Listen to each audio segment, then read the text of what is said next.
Okay. So the main focus of the story, as you know, because we're a business paper, is about how this potential FDA ban will affect the business of the hair industry, which is predominantly, on the one hand side, you can argue that yes, this is terrible for hair, and it's been a long time in the making that these things should be regulated. But at the same time, what choices that does that leave a community that is so under pressure to present themselves in a certain way, and that they have used these products um, to present themselves in a certain way.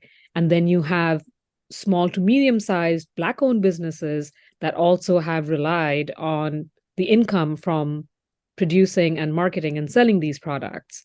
So I think when we're looking at how this will impact the business of the hair industry, we're looking at some of the more underlying issues that get glossed over when you just talk to big corporations.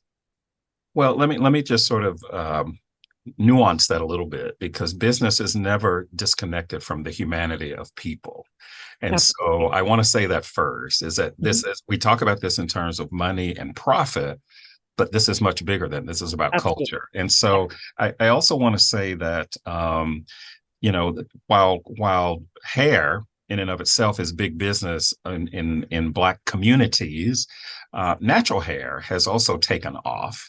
And so it is not exclusively something that Black owned businesses have relied on in terms of relaxers. Now, chemical relaxers certainly made it, and we know that Madam C.J. Walker was the first millionaire who, did the hair straightening. But I also draw your attention to the fact that there are other ways that people have used hair straightening products that had nothing to do with chemicals. I mean, it certainly had to do with potential trauma, the straightening combs, and then that has nothing to do with chemicals, but it certainly has to do with heat and the damaging of the hair by doing heat. So there's a whole lot of things kind of wrapped up in this.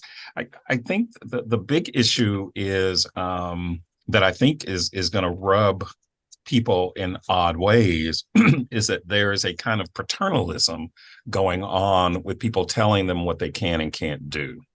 And Black people and Black women in particular are subjected to all kinds of cultural, social, and political rules that other people are not. And I think that at least has to be taken into account. And I have learned my lesson in terms of not speaking on behalf of Black women. My concern has always been with children and the extent to which children, Black children in particular, and Black girls in particular, have been subjected to these kinds of relaxers over the years. And I'm always struck with the irony that if you get those home relaxer kits and you open it up for the instructions that nobody reads, it says keep away from children. And yet these chemicals are being used on children. So that's the way that I have entered this conversation, so that I am in no way trying to speak on behalf of Black women who have a whole different reality than I have as a Black male in this area of hair care and how and what they should and shouldn't be doing with their hair. Just want to lay that out as a Yeah, foundation. absolutely. Sure. Yes. Okay. So in terms of what the business would be, I mean, we all saw not Spike Lee's, Chris Rock's Good Hair, where he talks about this being $1 billion industry. But I also say that, that's not as much. It seems to be a wave of natural hair, and I use that in quotation marks, where people are getting extensions, they're getting braids, they're getting other kinds of things that are alternatives. So it may not make the dent now that it may have made several years ago when hair straightening was the thing to signify professionalism. There's been huge resistance against that, so that Black hair and people are cutting out these Black women are cutting out these perms and showing up on news broadcasts with this kind of liberatory performance of freedom. So I think that has to be a line that I don't know that it's going to be quite the upset that one might imagine. I think the upset will come in people being told what they can and can't do. I think if you educate people on what the harms are, then that may be the best way to do this, so that it doesn't feel again like white people are being paternal. and saving Black people. And there's a whole history of that kind of colonial thing that is embedded in this because of who we are and where we are in these United States. Okay. Um, can you speak to this idea of where it originated? Why must Black people, men, women, children included, have straight hair? Where did that come from? Well, I don't know that I would necessarily say they must have straight hair. I can say that historically, if we go back to, and everything seems to go rooted in enslavement, where let's say that Black women in particular were tending to mistresses and masters' kids, white kids, and they were combing hair, and the hair was long and straight, and so straight hair seemed to be an ideal because white people had it. So the ways in which Black women might get closer to that ideal came from other kinds of products. Sometimes it was axle grease from the wagon wheel. Sometimes it was dirty dishwater, which had oil in it.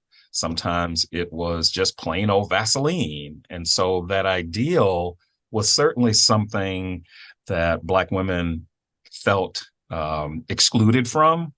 But they were also being told in sometimes subtle and not so subtle ways that their hair was unattractive. So therefore bandanas to cover it up.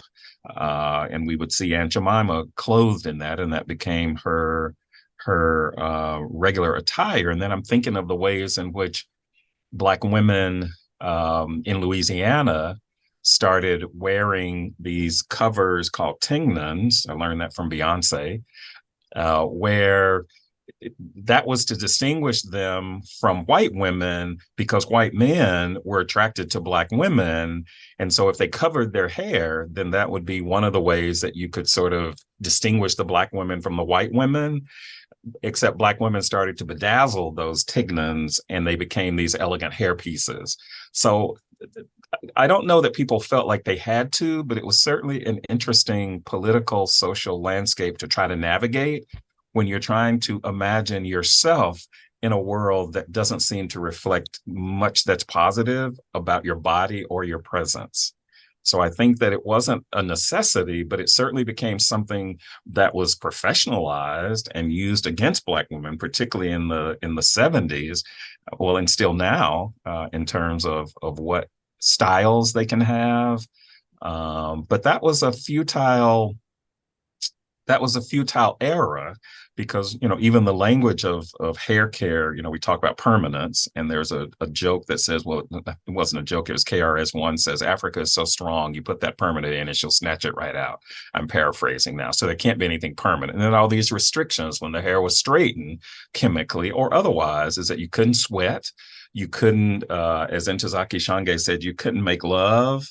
You couldn't do anything that was somehow like living.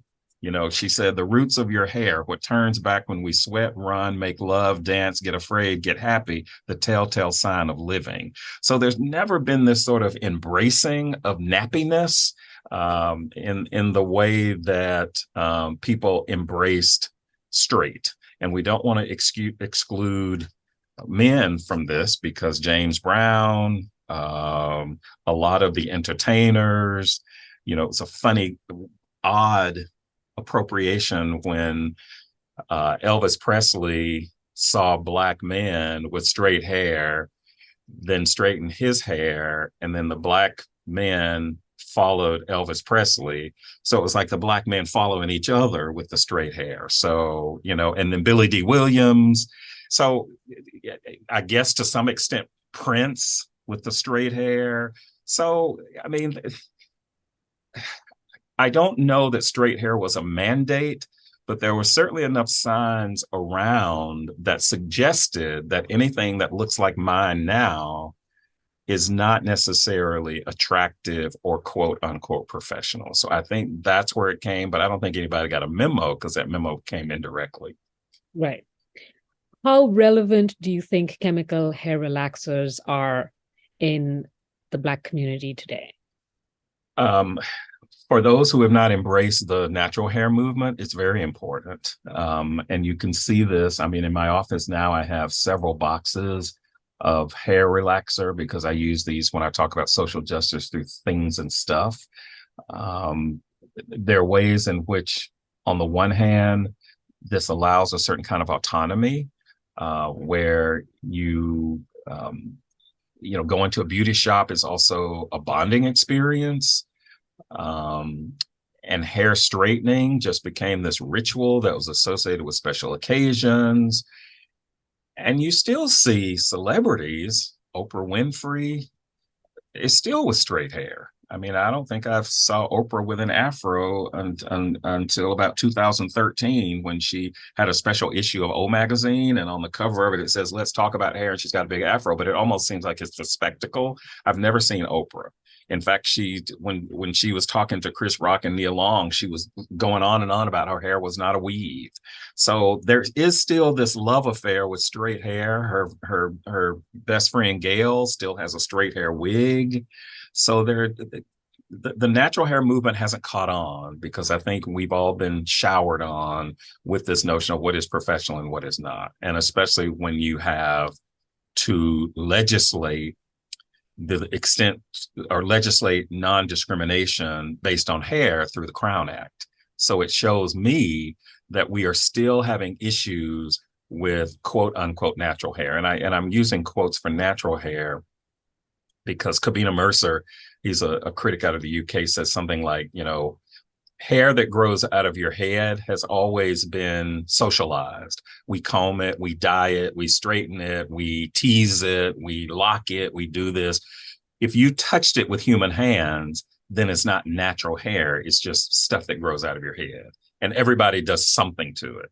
If you wash it, if you braid it, if you cornrow it, you part it, you're doing something with it. So but I'm also remembering, back in, oh gosh, 97, the controversy over a children's book called Nappy Hair by Dr. Cara Olivia Haran, where it was just celebrating a little black girl's nappy hair, and black people just were beside themselves, and there were death threats to the author. And so the race and gender politics of hair, the roots go really, really deep, no pun intended.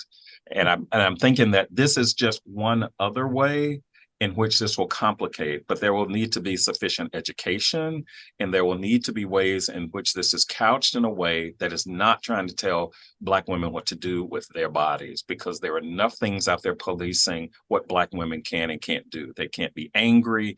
They don't know anything about their bodies relative to pain. And I think this is going to be yet another thing, unless there is cultural sensitivity about why, and not in a kind of savior way. But if you can talk about the incidence of cancer, if you can talk about all these potential things, then it may give some people pause, because from my understanding, there's been no conclusion that there is a direct cause of it. There's just speculation that there is a link to it. And I know growing up, my Black mother and her peers often use these, and I know this because she talked about them, these vaginal creams, these douching products that we found out were not healthy. Yeah. Talcum powders, Oh, because yeah. the body is somehow Yeah. not supposed to smell like it's supposed to smell. And this really became an issue for Black women because they were trying to confront this notion that their bodies were not ideal in the natural states that they were. So this is going to hit potentially Black women in different ways, but also in the same way that others have tried to come and tell Black women what is best for them. Right. Can you talk a little bit more about your boxes and what's in them and how you use them? Yeah, I'm going to step away and grab one. Okay. Yes, thank you. Okay. Yeah. Right.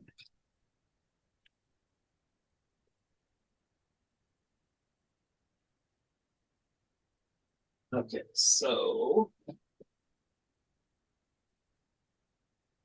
I have several, and I'll bring them over. Thank you for asking. Not many people have asked to see them. My office is full of stuff, and I have books, but I don't privilege books over other things. In fact, I do a presentation called Beyond Books, Social Justice Through Things and Stuff. And so I grab these, oops, I grab these when they're on sale at Fry's, at these other places. And I take them with me because I'm interested in, first of all, these titles of things. It says Smooth Touch, New Growth hair kit with triple strength. And then it's interesting because one of the first little details here says no lie. And so, Oh, like yes, LYE. LYE. And in part, that's to combat this notion that, yes, in fact, lie, which is what was used in early relaxers. And that's the kind of stuff that will burn cans, as Chris Rock shows us in that documentary, a movie. But there's a way to try to address that. And it's interesting that it's called African Pride. And I believe that this is not by a Black-owned company, but I it talks about this, and I'm interested in, this notion of straight. But then I look at it and I look at the little details that you have to have some gloves for these, and there are all kinds of things that say keep out of reach of children in the directions. And so there are ones that were actually for children called PJC Relaxer or Just for Me, and very, very disturbing commercials, probably back in the 80s, that says, Mommy loves me. Because mommy loves me, she gives me PJC Relaxer. So there's connection between how much you loved your daughter and the extent to which you would straighten their hair. So that's what I do when I talk about the ways in which these beauty ideals seep into our consciousness. And I'm trying to find one, and I've got something here. It says, warning, this product contains sodium hydroxide. Read instructions carefully before using S-curl texturizer, because it wasn't just straight hair, but it was also that kind of jerry curl that was okay. straighter curls that Mhm. a lot of men got involved in. And it says, follow directions carefully to avoid skin and scalp burns, Oh hair my goodness. loss, and eye injury. And full disclosure, I talked about the men. I was also one of those who tried straightening my hair before I decided to go with this. And this was probably in the late 80s. And I remember it's the experience being very similar to Malcolm X's experience in his autobiography, where he talks about wanting straight hair and that he went to the place, put the stuff in, and the longer you leave this stuff on, the straighter it becomes. But if your scalp is irritated from brushing or combing, it will create scabs and all kinds of problems for your head. And so he's talking about if you don't get it out of there, then your head will be like it's on fire. But in giant letters, it says keep out of reach of children. It says texturizer, wave, and cream cause skin and scalp irritation if it does this, and rinse out immediately and consult a physician. So this notion of the warnings have not necessarily been something we're not aware of. It's just that we've chosen to do it anyway. And they're the men. So it's not just women, but it's primarily women. And the same thing that we talked. But the fact that you would address this very specifically with no lie has already somehow tried to counter this notion that formaldehyde and all these other things are in it. So, and these are there. I guarantee if you go to any store, you're going to find these someplace, particularly in Black communities, where these are still very popular, even though the natural hair movement has gained some momentum. But until you see Michelle Obama or Oprah Winfrey or Beyonce consistently with non-straight hair, then that is still going to be a thing. And people have said over and over again, Michelle Obama would not have been in the White House, the White House had she, not had straight hair, gone to Harvard. That was part of that sort of ingredients for getting there. And the same could be said for Barack Obama. Remember I think it was the New Yorker cover where he was presented as a Muslim with, I don't know, different The hair, and oh, people got all freaked out over it. So oh, the hair has always been there, even when it seemed subtle to other people that had no idea about it. um, what impact, if any, do you think it'll have if these products are removed from the shelves? Will it take away something that some women or men rely on? Yes. Um, Yes. or okay. I, and that to me is the part that becomes paternal, because there are a lot of things that have not been FDA approved that we don't take off shelves and we allow people. I mean, we still have cigarettes on shelves and they kill people. So I think if you start taking them off the shelf, then that means that you're taking away people's agency. And I'm not in the head of those people who use them. I can only give the experiences that I have had and others have shared with me.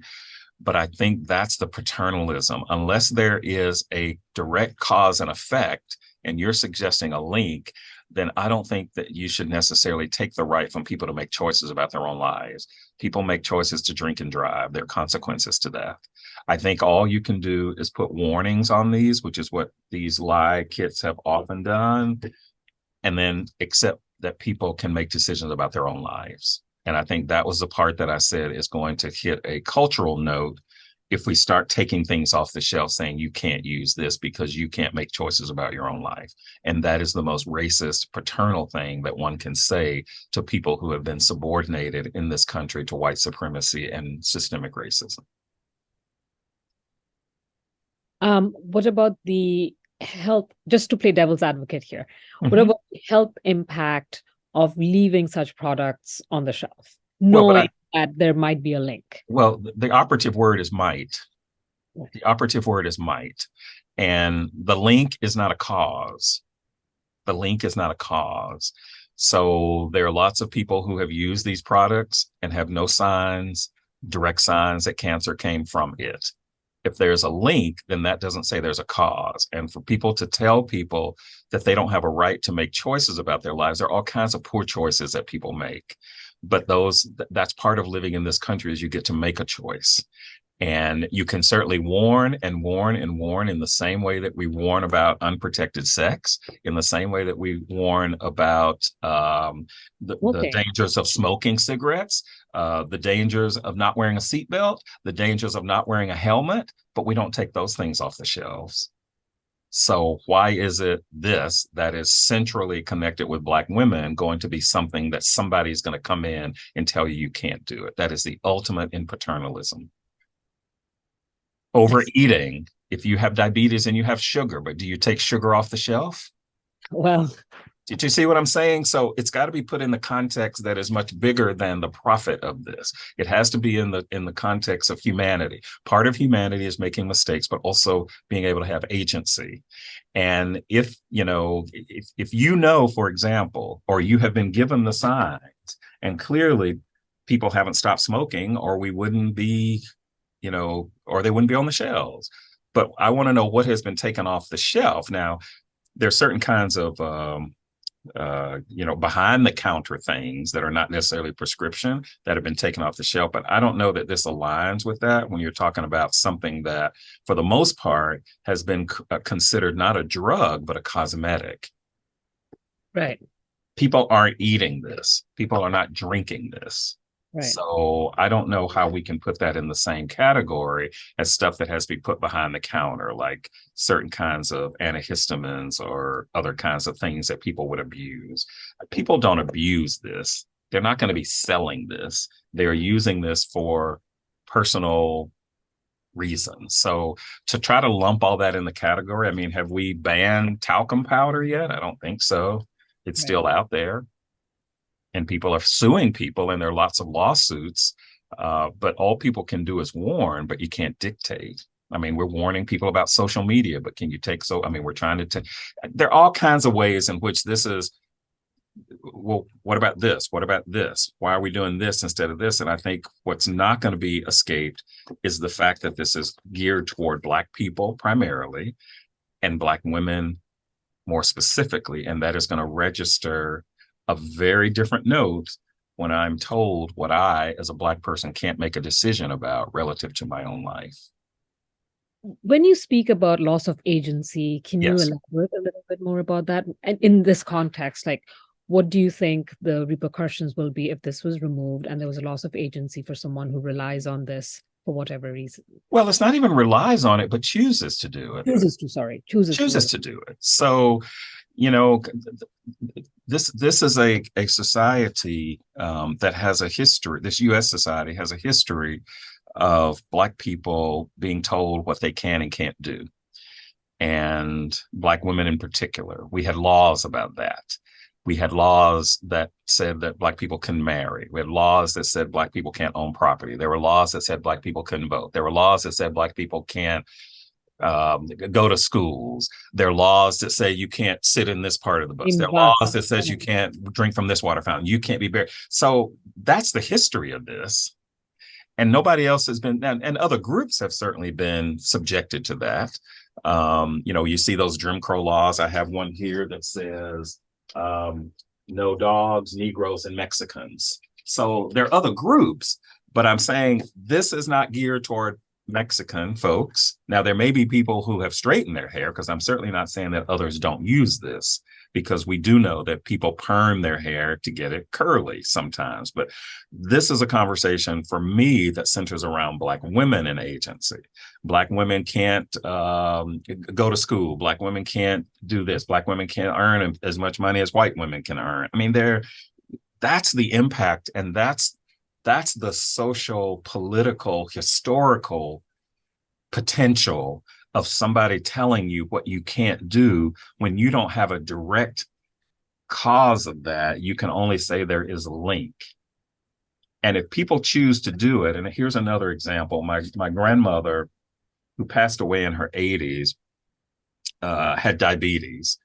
And her husband, my grandfather, had diabetes and had a toe amputated, a foot amputated, and then a leg amputated. And so every time my spouse and I would go home, we would be vigilantly trying to police my grandmother's sugar intake. And she reminded us that she was older than we, and that she had the right to do whatever she wanted to with her body. And there was no way that we were going to disrespect that, because we didn't know that if she ate sugar, whether she would do it or not. We weren't doctors. We couldn't So I think that's the spirit of this, is when you're telling people what they can't do, and you're assuming that people can't make decisions on their own. And I think that's what all you can do is put it out there, put the research out there, and make sure the education is out there. Make sure that there is adequate education to say this is what our recommendation is being based on. But, we don't necessarily need FDA approval for everything people are doing today. If that were the case, we wouldn't have Ozempic out there and everybody sucking it down. It hasn't been FDA approved. Do you see what I'm saying? Yeah. So to me, it has to be put within the context of how Black people have been subjected to these rules and regulations to begin with. I think that's also, and this is just my speculation, all this resistance to wearing masks during the pandemic mainly came from people who have not been subjected to laws and things that you have to do. And those were not people who look like me. Those were people who don't look like any one of us, who have had the right to do whatever they wanted to, when they want to, with very few consequences. But some of us, not all of us, were saying, I'm wearing my mask. You don't have to tell me not to wear it. And I still see that as I'm traveling now. I see somebody, they look like me, and we kind of do that like acknowledgement nod, like y'all can do whatever you want to. We are not saying this pandemic is over. So that is a historical moment that I think registers a certain kind of way in which people need to be given the choices about their own lives. Okay. I guess so that's not really devil's advocate. You didn't play devil's advocate. I guess on the other hand, right, there's this talk that even if there's a plausible, just so you know, there's something called the Japanese perm, and it does not mean what you think it means. It actually means even straighter hair. Yes, yeah, I've seen those. Mm-hmm. Yeah, and then there's the Brazilian blowout, which I think is kind of similar. Certain treatment. I think they're all like different names, more or less have similar chemicals. I believe, just based on my research, and this is not me, I'm not an expert, which I still have to confirm with, that I think some, like the Japanese perm, may use different chemicals. They're still chemicals. They may not be the same ones that produce Right. methyl glycol, which is formaldehyde, Right. when heat touches a particular Right. chemical. Yep. But there's still different chemicals. Yep. Anyway, to my point is that if it was making a community sick, like say there's a community that relies on it, or there's a community that chooses to rely on a Mhm. product, and scientists believe that it may be because they, especially hair salon workers, Mhm. inhaling, and I'm Oh, right. broadening this out. I'm not just saying that this is the Black community. I'm saying that any woman or man that chooses Mhm. to have their hair straightened is using a product that may potentially release a chemical that we know is harmful to human health, Mhm. formaldehyde. And oftentimes it's the salon workers that are Mhm. impacted. And you have salon workers in the Black community that Mhm. are potentially impacted. So, on the one hand, you have the user who may not do it as much. Maybe they do it every 6 months or every Mhm. 3 months. But a Mhm. salon worker is being exposed to it all the time because they have clients that are coming to Mhm. them. Mhm. There's that concern there. That's a twofold concern. One is the user, Mhm. and one is the person working with the chemicals. Mhm. And do you think there are concerns there, um, with the community who works with these chemicals, who work in hair, um, that they might be impacted or that their health might be impacted, and whether this has been part of the conversation where salon workers may feel that this may offer them some protection? Well, I don't know that. I think salon workers can take it upon themselves to decide whether or not that's what they want to do if they're given the choice also. But I think of this in terms of smoking again.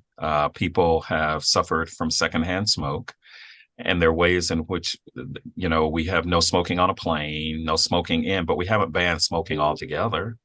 So I guess what my sense is that folks can I still want to give people the option of making decisions about their own lives. Um, if for example you're told, and I guess I think of lots of situations where people go into spaces that are unhealthy and they are inhaling things and they don't always have choices for other jobs, but to have somebody tell them that they can't do it because of X, Y, and Z just registers something very different for me personally. I see what you mean. And all I'm saying is if you give people the information, then they can choose to do that. But if you're telling people what they can't do, that is a different kind. And to me, I don't see a difference between those who are doing it as they're, who are receiving it versus those who are giving it. There still needs to be some level of choice there and not someone telling you what you can't do. That's all I'm saying. Okay. So Um, the agency autonomy still comes in that. So to me, that's not the other side. That's the same side. no. It's telling people who are going, well, just be aware when you go into this place that these may be there.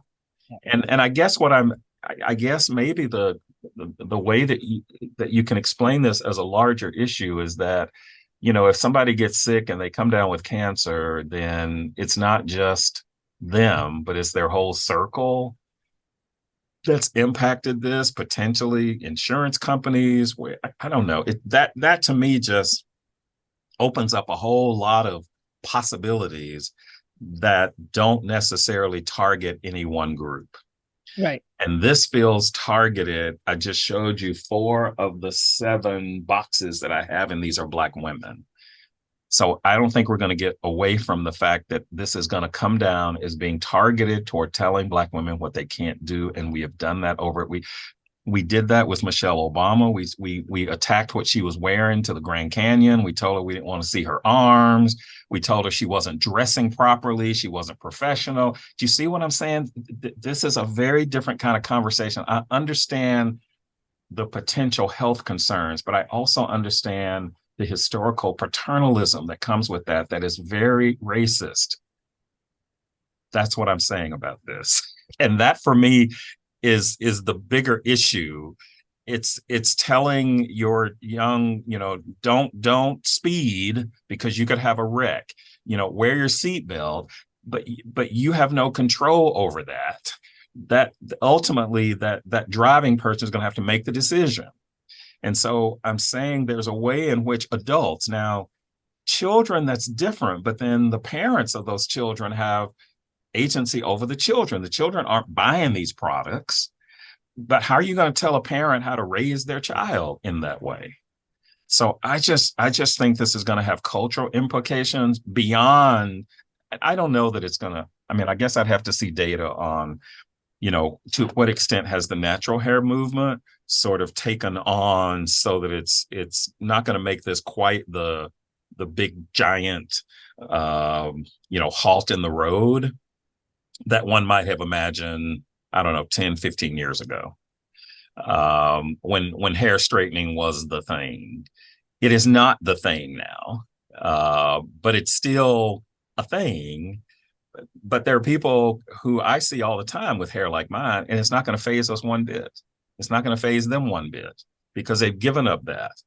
And, what it may do is drive people more toward natural hair, because people who have these salons, they don't only do straight hair, they do weaves and extensions and other kinds of things. So I'd like to see the data on the extent to which people who are coming in various salons now that cater to doing both the straightening and the natural hair, if you can find those, where it's showing what the percentage is.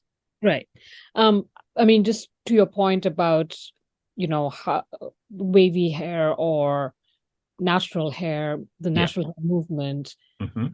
I think it's mostly centered in urban areas where I think that's taken hold, because you also have, when I speak to salons in more urban areas, they've moved on from chemical hair Yeah. relaxers to alternatives Right. or other ways of doing it. And Right. they're seeing, but that's where you have more choice, is that there you have people who feel more empowered to wear their natural hair. And you also have salons offering alternatives. Like you said, like maybe 10, 15 years ago, this was a thing. And having caught on, just being careful, wanting to give their clients Right. other options. There are other alternatives available. So they've moved away from that. But I do worry about second tier, third tier cities, towns, where people may not be educated, like you said, about, what there might be or might not be. And people may not be educated about the fact that they may have a choice. Well, but Um, I think Black women are going to say historically they've always had a choice, though, because actually they were doing hair, cornrowing, and not necessarily locks, but they were cornrowing and braiding long before they straightened hair. okay. So that was, and there are all kinds of rituals that show that. You've got pictures of, people sitting between, some little girl sitting between her grandmother's legs while she's braiding her hair. So I don't think that that's necessarily going to impact people rurally. I think my mother, for example, we lived in, a place that was rural by most definitions. She wore wigs all the time. So wigs are making a big comeback. Maybe wigs never went away. The Supremes wore wigs. The Patti LaBelle's wearing a wig. Diana Ross wears a wig. Wigs are no longer, wiggy now. They are just all over the place. So I don't necessarily think that that's going to shift a huge lot in terms of how women present themselves. In fact, that's one of the things now is people are embracing wigs and braids and extensions, and there's no effort whatsoever to try to pretend. It's like one day I'll have hair as short as yours, the next day I'll have it down to my waist. That's who I am, and it's what I'm doing. So I think that the location is not necessarily going to dictate that. And what I mean about the education is not so much about education in terms of choices, but the education in terms of what people are seeing as the link between these and the other cancers. There will be some people who will be very aware of that, and maybe they'll pay attention now in ways that they hadn't paid attention before. But I'm thinking it's going to have to be couched in a way that is not going to try to tell people what they can and can't do. I think Black women, just like I said with the Tignans, that they were told that they had to put their hair up, and then the next thing you know, they were bedazzled, and they become these very extravagant head coverings now. Yeah, got it. Okay, that I was actually thinking, represent royalty. You know, you take a right, yeah. bandana, call me Aunt Jemima. I put a few pearls and diamonds on it. Next thing you know, I'm the Queen of Sheba. That to me is Black creativity. So, you know, Black people are not going to wither up and die. Black people are not going to give in. They are going to resist. But I can tell you there'll be a huge resistance if people come in and mandate what you can and can't do in the same way that people tried to tell people about wearing masks. You saw that. I Oh mean, my people, God. there could never be another lockdown like that. And the resistance did not come from Black communities. Yeah. Yeah. That's what I'm saying. And you know, if you look again, I know that this needs to be couched within historical um, race relations and the fact that rules have always applied to other people and not necessarily white people. And if this were, I can tell you, if this were white people being told this, would be a very different conversation. Because, you know, but Black and brown people have been told what we can and can't do in this country and still get told that where we could live, where you can vote.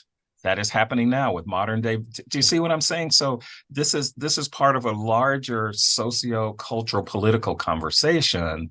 And if it's not handled correctly, it will come across as all the historical things. You know, I'm thinking about the Black women who said, you know, I'm having pain, and nobody believed them. And Serena Williams nearly died Yeah. because nobody listened to her.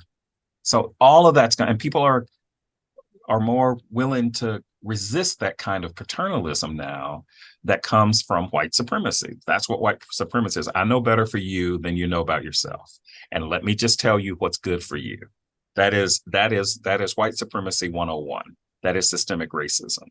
Give me the information. Let me decide how I want to use it for my body. That's also what a democracy should be. People choosing what they want. Now, that's not, and that's very different from somebody saying, well, you can't run a red light because running a red light impacts other people. My straightening my hair affects me. Nobody's going to have cancer for me. Nobody's going to have ovarian for me. It's me. But let me decide in the same way that if I put a cigarette in my mouth or something in my arm, it's about me. Now, I understand the implications that are larger than that, that other people are affected, but it's still a choice that has to be made by the person who is going to be most directly affected by it. And in this case, that points right back to the Black women. It's not pointing to Latino women. It's, in my eyes, it's not pointing to the same extent to Black men and Black boys. It's Black women. Got it. Okay. I'm going to stop the interview now. Okay. Review our notes. And if I have any follow-up questions, can I email you directly You or most should certainly can.